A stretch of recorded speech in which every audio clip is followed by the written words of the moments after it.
We've talked all offseason about the new vibe around the Washington Commanders, but how different is it really? Third-year Commanders offensive tackle Alex Akingbulu says it's like being on a whole new team, and we talked to Alex about that and more on today's episode of Locked On Commanders.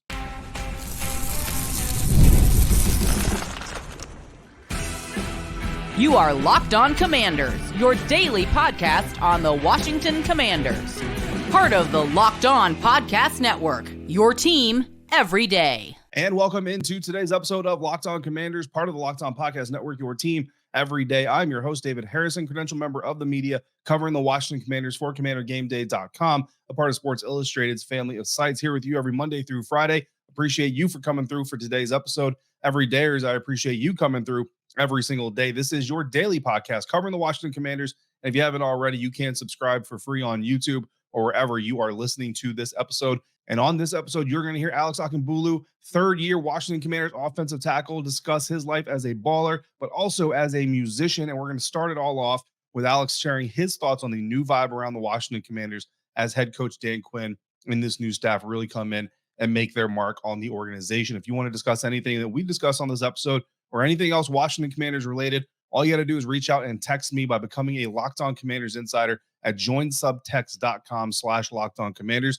Sign up there. From there, you can send me your questions, your thoughts, your comments, your takes, and I will share with you the same, as well as some bonus content, live text from games, practices, press conferences, all sorts of stuff really coming through there. No hashtags, no downloads, no apps. You text me, I text you, and we have a good time. Today's episode is brought to you by Game Time. Download the Game Time app, create your account, use the promo code LOCKEDONNFL to get $20 off your first purchase. Terms apply. Alex Akingbulu has been with the Washington Commanders for 3 years now. This is my third year on the Washington Commanders beat. So his first year on the team was my first year on the beat. He's one of the players I've gotten to know the most, one of my favorite players in the locker room. Super excited every time I get to catch up with him. Finally get to catch up with him here on the show. So I'm super excited to share some thoughts from him with you. And the first thing we're going to talk about is this new vibe around the Washington Commanders. What does that new vibe really mean? What does it really feel like when you're a player on the roster? Man, first thing I would say is, like, when people ask me that one, it's like the best way I could put it is it's like getting traded to a new team,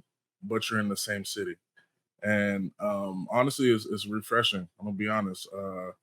Coach Quinn came in and set the tone day one. He set the standard. We literally came up with the standard as a team. It wasn't just a, coach telling us, yo, this is what we're gonna do. It's like, yo, all the older cats, everybody had a word, and like, what do we want to be moving forward? You feel me? So, bro, it's been a great process so far, and like I'm very excited to continue the journey that we're kind of building together. And yeah, like all the coaches that they've added on to have the same vision that he has, and you could tell we've already, man, it's been like what OTAs was probably like 2-3 months, but like you can already tell we've already like bonded a good amount of time. Like we bonded way more than you would think in those those months for sure. So I'm excited. I'm very, very excited. Yeah, no, and you can feel the excitement, right? Like just watching you guys practice and just talking with you guys on this off the field and doing all these things. Like you can feel just to a man. And Jahan Dotson kind of shared a similar thought that you just like it's like being on a different team, but you're going in the same locker room, going to the same building. Talk about the practice tempo, right? Because Coach Quinn has kind of told us on multiple occasions just since he's been hired that it starts with just how do we practice? Like how different can an NFL practice really feel from one coaching staff to another? I think it's just the intensity. Same thing. I believe like the same theme from Coach Quinn is to start fast, right? So even with stretching and then going straight into the bags, it's just like intense, like effort. He wants effort. He wants energy. So off of that alone, literally the first thing you do is the bags. It's like, all right, we know exactly how this practice is going to be. We're going to come with effort. We're going to come with intensity from the very first minute that we touch the field. So like everything he wants, he's showing and telling us and explaining to us what he wants instead of just like, saying one thing and it just doesn't happen. It's like, no, he comes with the actions. And that's very, that's really good to see as a player. So, we come in, I know training camp's going to be just the same, if not even more, and I'm excited for that. That's the type of football I like. So. Yeah, absolutely, man. I'll tell you, I'm so glad you put it that way too, because I keep getting asked, like I do like these radio hits, and I'll talk to a fan. I meet a Commanders fan every once in a while. They'll ask me just like how really different, how really different is it so far, with this new coaching staff. And I kind of say the same thing. Like, it's not that they're necessarily saying things that other coaches haven't said before, but when you watch the team, when you watch how they're talking about you guys, to you guys, with you guys, it just looks like they're putting into action what they're saying more than some other coaching staffs have, not just with this team, but other teams just around, professional sports. You hear coach speak all the time, but sometimes you don't see that action follow through. So I'm glad you put it that way. Let's talk about bags. You brought it up. And I got to admit, man, rookie mini camp. So I didn't know this was going to happen. We didn't get any heads up, not that we should, but rookie mini camp comes, and we're just, to us, it's like another day of practice. All right, new guys are coming in, and next thing you know, everybody's yelling and screaming, and guys are running. And we're like, what's going on? And it brought me back to like my early days in the Army.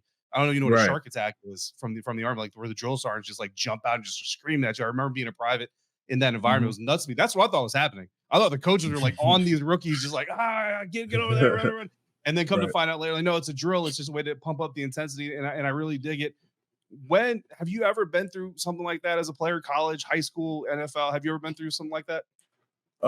In college, it definitely brought me back to my college days. I would say, like, before, I know at Fresno State, before we started our lifts, we had like a quote of the day, and one person would read the quote of the day, and like after each segment, people will yell. So in between, it'll be like something, something, something. Yeah, like it's just like something, nothing like too, you would think it's silly, and like outside looking in, you would think it's silly, but I promise you, man, when you're in those environments and you start off strong like that, mentally, most of it is a mental game. We're not doing it to physically go over bags.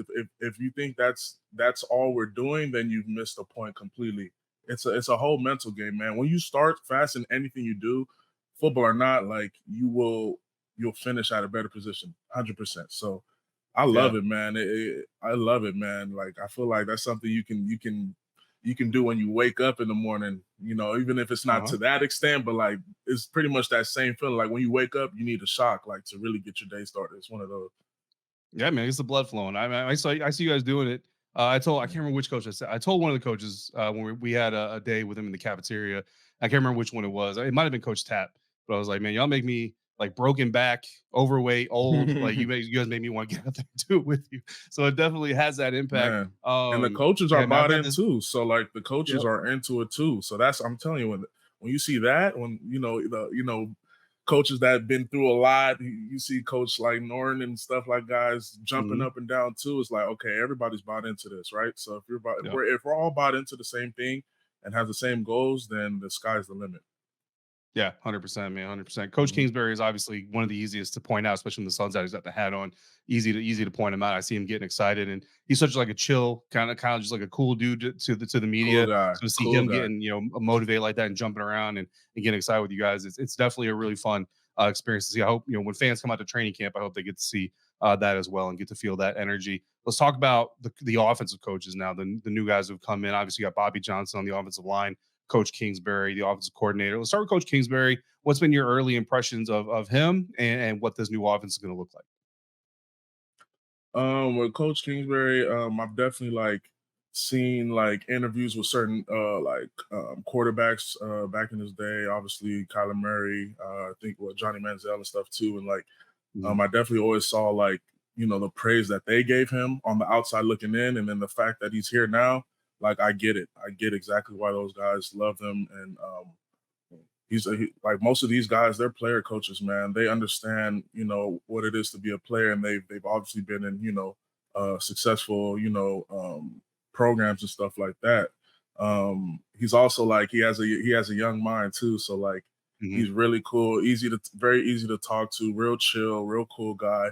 But obviously he knows what he's doing as well. He has a lot of experience. The type of offense he's preaching to us is exactly, what we need in terms of like our personnel. I'm excited, to let our athletes be athletes and see how that goes for sure. And, third year with the Commanders, third offensive coordinator, right? Those types of things are never necessarily easy, but you got Scott Turner, Eric Bieniemy, Coach Kingsbury. From where I stand, honestly couldn't be like three more different dudes, right? But why does what is it about Coach Kingsbury that, if you guys in the office can get this thing going the way that you've been wanting to get it going for the previous 2 seasons as well, what is it about him do you think that could really kind of bring this whole thing together? I think it's about fits, right? Like you can have a good pairs of shoes, but if it doesn't fit, then it doesn't fit, and there's nothing wrong with that, right? So with Coach Kingsbury, I do think it's just probably just a better fit. That's all it is. Obviously, this is way above my pay grade. I just block guys, but it definitely does seem like personnel wise, like from the quarterback all the way down to your tackles, because that matters too, right? So it just seems like the style of the college-esque style that he kind of brings to a pull point is exactly probably what we need. More still to come with Alex Akingbulu, Washington Commanders offensive tackle, including his takes on Jayden Daniels as a new quarterback of the Washington Commanders. And we get to know Alex a little bit more, his history as a football player and who he is more as a person. That and more coming up on today's episode of Locked On Commanders, part of the Locked On Podcast Network, your team every day. And today's episode of Locked On Commanders brought to you by Game Time. Game Time is an authorized ticket marketplace of Major League Baseball, which makes getting baseball tickets even easier and even faster. The prices on Game Time on the app actually go down the closer it gets to the first pitch. They've got killer last-minute deals that will save you up to 60% on the app. All-in prices, so there's no surprises at checkout, and views from your seat so you can see the view before you buy the tickets. And their lowest price guarantee, Game Time takes the guesswork out of buying Major League Baseball tickets. The next Washington Nationals home game is July 19th. If you want to go see them host the Cincinnati Reds, you can do so for as little as $18. But if you just can't wait that long and you're in the DMV, you can go check out the Baltimore Orioles hosting the Chicago Cubs on Wednesday and Thursday. And then the New York Yankees are coming into town for a 3-game set following that series. So take the guesswork out of buying Major League Baseball tickets with Game Time. Download the Game Time app, create your account, use the code LOCKEDONNFL to get $20 off your first purchase. Again, terms apply. Create your account, redeem the code LOCKEDONNFL to get $20 off. Download Game Time today. Last minute tickets, lowest price guaranteed. Thanks again for being a Locked On Commanders, your first listen, your first view today and every day. Every day, make sure you come back tomorrow. We will resume our series of position group breakdowns. We're going group by group, talking about what we know, what we think we know, what we hope to learn, and what we think how we think this group is going to fit with the new coaching staff. In the meantime, if you need more sports, check out Locked On Sports Today, a free 24/7 sports streaming channel live on YouTube every single day to bring you the biggest news stories without any of the drama, any of the screaming. Streaming 24/7 on YouTube or the free Amazon Fire TV channels app, part of the Locked On Podcast Network, your team every day. Continuing now our conversation with Washington Commanders offensive tackle Alex Akingbulu, talking about Jayden Daniels, talking about his history as a football player, where he's come from, how he made it to the NFL. And then we get into even more as we get to know Alex a little bit better. Let's talk about O-line consistency, right? So obviously the question outside of the locker room, outside your guys' meeting rooms, is when will the starting five be listed, and how important it is to get that starting five set, and solidified so those guys can start getting their reps, and whoever's going to be the second group can start getting those reps, and so on and so forth. From a player's perspective, do we as the media and even maybe the fans put too much, pressure or too much stock into how early the starting offensive line is put together? Or is there something to that? Is there an importance of getting that starting five group? Honestly, I don't know. I feel like that question is probably a little bit above my pay grade and my position. I'm just here to block guys. I feel like I think you try to coach up the best 10, 15 guys. And if you coach everybody up well, then, it's you're able to plug in here and there. Of course, you want the cohesiveness of a solid five, right? But, it takes time. We have some new pieces, right? So you don't want to rush anything. And I think that's what training camp is for. So, I mean, if you have the same returners coming in, OTAs, you already know who you have. But like I said, new head coach, new quarterback, that's what training camp is for. That's why I think we're all excited to get after it in training camp.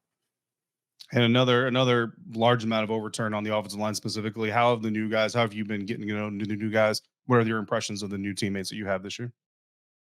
Man, everybody's been great, man. I was joking, like it's more they kind of took over the locker room more than us. Like, but now I'm just playing around. We're just all like, I don't know, man. They got in the locker room and it's been very, very, very, very fluid, very smooth in terms of just the transition. There's not been any nothing, no negativity, man. Everybody is here for a common goal, and that was literally the first thing everybody's been saying. Like, yo, we're here to improve each year and be better than what we once were. And we brought in experienced guys, so they know what it is to win. And we're gonna definitely lean on that experience. And everybody's been great. Everybody's is open to helping each other out in many ways, and everybody's definitely accountable for each other for sure. Sounds amazing. And then you got another new teammate in quarterback Jayden Daniels, number 2 overall pick. He's got the star on him. I mean, he came out and said I'm not a star quarterback. I'm a rookie. I haven't even started a game yet, which I think is a great mentality to have, especially towards the media, because you take that the wrong way and people will get crazy with it. But what have your impressions been of him? I mean, you guys have a whole new quarterback room this year compared to the previous season. So what are your impressions, not just of Jayden, but all the new quarterbacks? All the quarterbacks are great, man. Jayden, Marcus, they're both great, man. Both, bruh, I ain't gonna lie, Marcus is faster than I thought he was in person. I've never seen him in person since Oregon days. I've seen it on the TV. He's still got that twitch to him. Same thing with Jayden. I've seen him since his ASU days, and the amount he's developed from then, it's like it's exciting to see in person, man. I'm just, I try not to be, I am a fan of them, but like, I just wish the best for them. And I know, like, I don't like to like jump the gun and stuff. Everybody loves to jump the gun, but like, nah, Jayden's a problem, man. Jayden's a problem. If we're just talking about like just natural, his throw motion is natural, bro. I've seen a lot of quarterbacks in my days, and like, he just has a natural throw motion. He's a natural leader. And I think we've all excited. He's really, as soon as he came to the facility, he just fit in perfectly fine. There's been no, hiccups. Everything is going great. So like I said, like, this training camp is going to be very, very crucial for us to just continue to go on that path that we started at OTA. So I'm very excited, very, very excited. Yeah, absolutely. And something that he's been a little bit involved in, really, it's kind of happening around him almost, right? Is this whole Brandon Ayuk saga. Some people in the media kind of think that Jayden needs to take control of the situation, be like, hey, bro, like, don't bring me into this anymore. Do you think it's that big of a deal, or do you think this is just kind of a byproduct of the world that we live in today? I'm gonna be honest. When I first came into the league, I thought, you grow up high school and college watching like First Take and ESPN and stuff like that, and you kind of see certain things like, blown up there, and you're like, wow, like, this must be a huge deal. Like, I wonder how these guys are taking hold of this stuff. And then, like, I remember my first year in the league, like, the locker room is, bro, a lot of guys have a lot of stuff to do, man. Like, I generally don't think guys are, staring at their phones, with the same intent as, maybe, the media and stuff like that. Like, even me, like, I honestly don't even know much about the situation. I've been moving around too. So it's just like, there's not much I could even say. But like I said, like, a lot of guys are busy too, and they're not thinking about that stuff. I would think so. I don't really know. Yeah, no, I feel you're spot on there. I think that's it's one of those things where when you're outside the life, it maybe means a little bit more. When you're inside the life, it's kind of like, bro, like, this is just part of the environment. It's not that big of a deal. I remember, again, kind of just going back to my old career, right? Being in the Army, like, there'd be reports and news stuff going on, and we're all just like, all right, like, I don't. And it's just a regular day. You go to same thing with the team. It's like, stuff will be reports of this and that, and you're like, whoa, it might be a crazy day at work. You go to work, everybody is drinking coffee, and we're worried about one thing, and it's winning. Of course, you want help in any way possible. I think we have help. So it's like, yeah, we're just gonna keep doing what we're doing, and just, like, that's all we can focus on. Is everybody focus on themselves, and that'll help the team grow as well. So we're good. Don't go anywhere. We're going to wrap up our conversation with Washington Commanders offensive tackle Alex Akingbulu here in just a minute on today's episode of Locked On Commanders, part of the Locked On Podcast Network, your team every day. Let's talk more about you. Let's talk more about Alex. Your journey to the NFL, a little bit different than some other people's. So for those who don't know out there in the audience, let everybody know kind of your path to the Washington Commanders. Shoot, man. Well, I'll try to keep it quick. It's definitely a long path, definitely longer than most others, I would say. But I guess we'll start in high school. Didn't play football till I was a junior in high school. Was a basketball kid my whole life.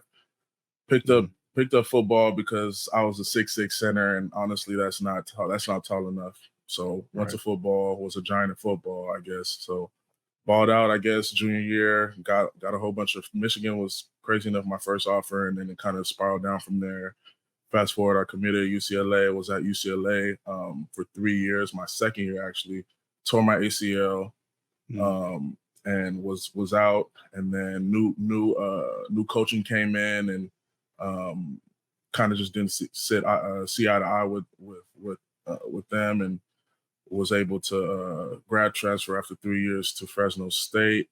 That was 2019, I believe, and then the COVID year happened too, so that gave everybody an extra year, and then my last year had obviously the best year of my college career.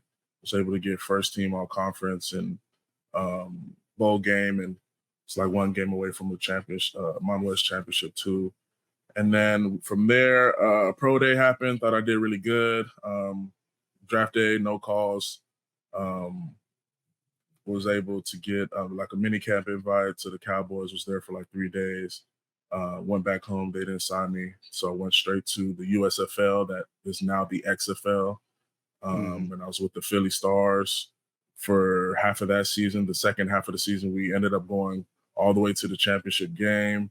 Balled out at left tackle. Ended up losing, but had a great season. Came back home. A week or so later, got a call from the Commanders. Went up. Worked out, got signed, had practice the next day, and been working my way up from the practice squad since then. And it's been a journey, and I wouldn't have it any other way. It's definitely my journey, and I thank God for it. I thank God for everything He's done in my life, and I'm just excited to keep writing that story and writing chapters to that one. So it's been a journey, man. I'm starting to get a little old, but I still feel great. So. Yeah, I'm excited to just keep growing. I feel very confident in my game, and what I could bring to the table. So yeah, man. I've enjoyed. I told my listeners, like, you're one of the guys on in the locker room that I've gotten to know the most. Or this is my third year around the team. Your third year on the team. My third year around the team. So our first years were together, and you're one of the guys I got to know the most and enjoy talking to as much as I can. And so happy to get you here on the show because I want to talk about YDN. Because I'm glad that that's I pretty much predicted that's where you're going to go, because you're going to be on tour with YDN post NFL, right? That's 100%. Where did that start? And I know the story actually because I've seen some of your other interviews. But for my audience, where did YDN start? Where's the inspiration for that? And then dive more into it, because I mean, my wife and I, we just drove to Colorado and back. It's like 6 days total driving, 5 days there in Colorado. And so she got to hear playing YDN because I got y'all mixed into my favorites playlist. I got a bunch of YDN songs, so I definitely dig it. Where did it begin? What was the inspiration behind it? Yeah, so YDN, first of all, YDN stands for Young Determined Nigerians. It's 3 of us. It's crazy. It started off with just 2 of us in high school. It was just like, everybody has cliques and stuff. It wasn't really about music at all. And then towards the last year, the end of high school, one of our friends was he's a producer. And he was kind of like in his earlier stage, and he would just make beats. He was actually making like trap beats and stuff. And then surprisingly, he's Nigerian too. I was like, bro, why don't you make Afro beats? Like, why don't you make some beats like that? He said, actually, I do. I have one beat that I made, that Afro beats, and he's had it for a little second. I'm like, oh, bro, play it. He played it. I'm like, bro, this is fire. Like, and like, in high school, you freestyle all the time. We in the car freestyling, like that's just normal stuff. So we had a Radio Shack. You remember? Damn, Radio Shack is done.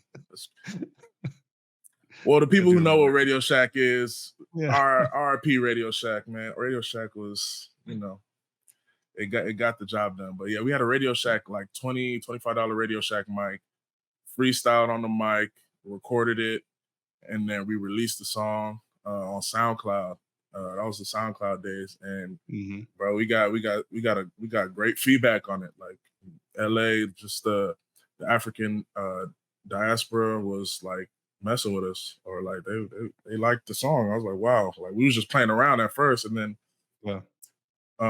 the third member, Muski, he was in Nigeria this whole time. He like disappeared for hella long, and then he just came back randomly. Literally, like when that song came out, he came back and he heard the song, and then we made the second song with him, and then that one had even more buzz going around it than the first one. It was like, okay, like now we got something going right here. So we just been growing that step by step, making better quality music, opening up for big artists. We've opened up for Jayden Daniels, Mayor Coon. We've opened up for who else? I think we did Burna Boy. We did DeVito before when he came to LA. We've done a lot. We've done a lot of performances, a lot of live events, live band stuff too.